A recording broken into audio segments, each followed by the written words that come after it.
95 news ప్రతిక్షణం ప్రజాక్షేమం కోసం నేను మీ మాధురి. ఈరోజు మనతో పాటు బీజేపీ కార్యదర్శి వర్గ సభ్యులు ఉన్నారు. వారితో ఇప్పుడు మాట్లాడేద్దాము. నమస్తే సార్.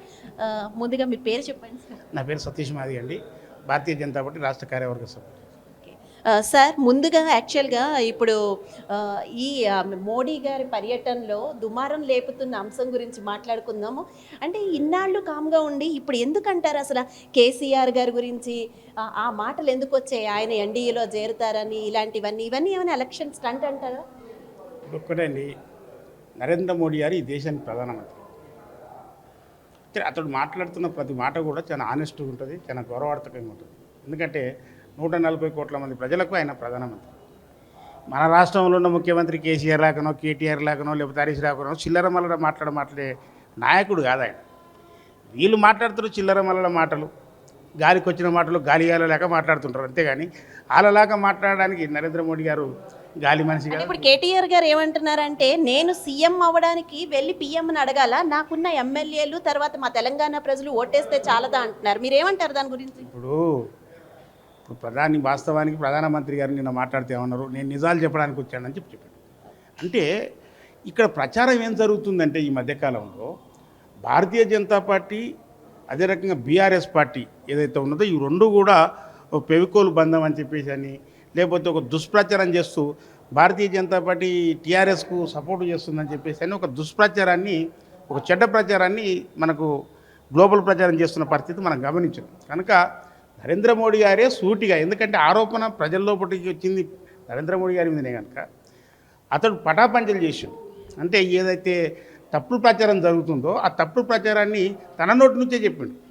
వీళ్ళు దొంగలు, వీళ్ళు నన్ను వచ్చి అడుక్కున్నారు, నేను నా కొడుకును, అంటే ఇంకోటి ఆయన క్లియర్ కట్గా చెప్పింది ఏంటంటే జిహెచ్ఎంసీ ఎన్నికల తర్వాత భారతీయ జనతా పార్టీ చాలా బలంగా ఉన్నది, నేను మీ దగ్గర చేరుతాను, ఎన్డీఏ కూటమి ఉంటాను, అదే రకంగా నా కొడుకును నేను ముఖ్యమంత్రిని చేయాలనుకుంటున్నాను, మీ ఆశీర్వాదం ఉండాలి అని చెప్పేసి అని నన్ను అడిగితే తను ఒకటే సమాధానం చెప్పినాడు, నీ కొడుకేమైనా యువరాజా, నువ్వు రాజు, ఆ తర్వాత నీ తర్వాత ఆయన రానికైనా అన్నట్టుగా మాట్లాడినట్టుగా స్పష్టంగా చెప్పి, అంటే నీవు చెప్పినవని నిజాలైనప్పుడు నరేంద్ర మోడీ గారు చెప్పిన నిజాలు ఎందుకు కావు? అంటే నీ కాడికి వచ్చే వరకు అబద్ధాలైనాయి అవి. ఇప్పుడు రేవంత్ రెడ్డి గారు ఏమంటున్నారంటే, అసలు పిఎం అంటే నరేంద్ర మోడీ గుజరాత్కి పిఎమ్మా లేకపోతే తెలంగాణకు కూడా పిఎంఏనా అని అడుగుతున్నారు. సేమ్ అదే విధంగా కేటీఆర్ గారు ఏమంటున్నారంటే, యాక్చువల్గా గుజరాత్ని గుండెల్లో తెలంగాణకి గుణపాల అని అడుగుతున్నారు. మీరేమంటారు దాని? ఇప్పుడు నరేంద్ర మోడీ గారు భారతదేశానికి ప్రధానమంత్రి, not only Gujarat, not only Telangana, 29 రాష్ట్రాలకు 140 కోట్ల మంది జనాభాలకు ప్రధానమంత్రి అతను.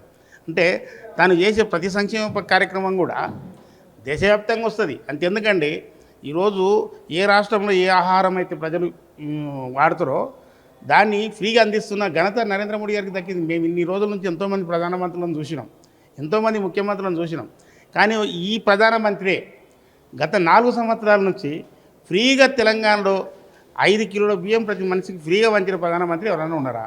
నేటికి ఫ్రీ బియ్యం ఇస్తూనే ఉన్నాం కదా. అంటే ప్రజల యొక్క ఇప్పుడు మా యొక్క సిద్ధాంతం, భారతీయ జనతా పార్టీ సిద్ధాంతమే దీన్ దయాళ్ సిద్ధాంతం, అంత్యోదయ సిద్ధాంతం. ప్రతి మూలలో ఉన్న మనిషికి కూడా అవకాశాలు అందాలి, అభివృద్ధి కార్యఫలాలు అందాలని చెప్పేసి సుబ్కా వికాస్ అని చెప్పేసి అంటున్న నాయకుడు ఆయన. తెలంగాణకు గుజరాత్కు కాదు కదా. వీళ్ళేదో పనికి మళ్ళీ మాటలు మాట్లాడినంత మాత్రాన ప్రధానమంత్రి గారికి ఒరిగేది ఏం లేదని చెప్పేసి అని విజ్ఞప్తి చేస్తున్నారు. అసలు అంటే తెలంగాణ ప్రక్రియనే తప్పుపట్టిన మోడీ గారిని పాల్మూరుకి తీసుకురావడం, ఆయనతో సభ పెట్టడం వల్ల యాక్చువల్ డీకే అరుణ్ గారు, జితేందర్ రెడ్డి గారు ఇలాంటి వాళ్ళు క్షమాపణ చెప్పాలి అని డిమాండ్ చేస్తున్నారు రేవంత్ రెడ్డి గారు. దాని గురించి ఇప్పుడు ఒక్క మాట అండి, నరేంద్ర మోడీ గారు తెలంగాణ రాష్ట్ర ఏర్పాటు ప్రక్రియ అనేది అశమాయిషిగా జరగలే, రక్తపు టేరులు పారింది, మనుషుల ప్రాణాలు పోయినాయి.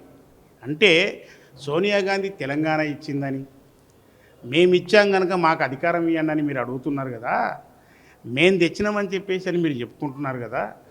మీరు ఒక్క ప్రాణికి నష్టం జరగకుండా, ఒక రక్తపు బొట్టు కింద రాలకుండా మీరు తెలంగాణ రాష్ట్రాన్ని ఇచ్చారా?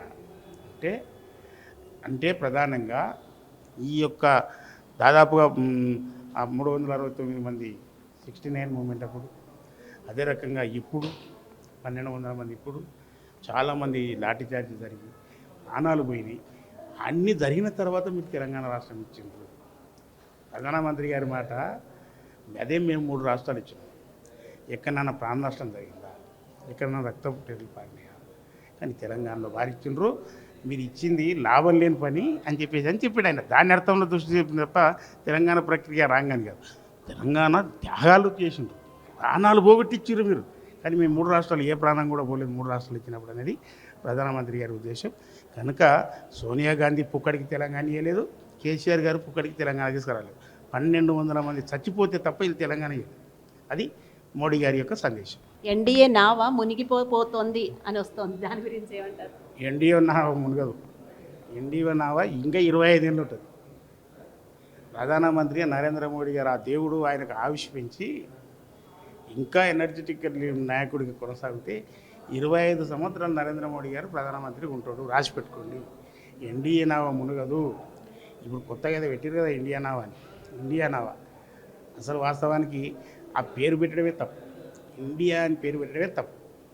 కనుకనే మీరు అటువంటి ఒక పనికిమాలిన పేరు తీసుకొచ్చుకున్నారు. కనుకనే ఇండియా దానికి జోడించారు. పనికిమాలిన వ్యక్తులు ఒక దేశం పేరు పెట్టుకున్నారు. కనుకనే ఇండియా కాదురా బాబు భారత్ అని మాట్లాడింది నరేంద్ర మోడీ గారు. కనుక భారత్ అనేది ఎప్పుడు గెలుస్తుంది. ఓడిపోయేది ఆ కూటమి, ఇండియా కూటమి అనేది ఓడిపోతుంది. అది మునిగిపోయినా. Thank you so much.